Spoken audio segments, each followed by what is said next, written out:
tierra, cuando uno es un poco raro, le dicen, es más raro que un perro verde. Aquí está el perro verde. ¿A que nunca he visto un perro verde? Porque tiene los perros verdes.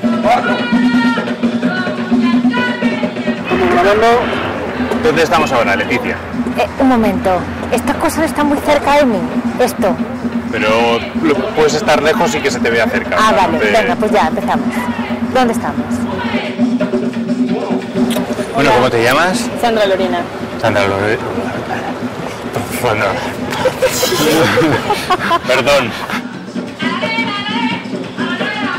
Pues lo que me mueve a mí estar aquí es la pasión por el reino, generar procesos de humanización, es decir... Bueno, Sergio. No, Jorge.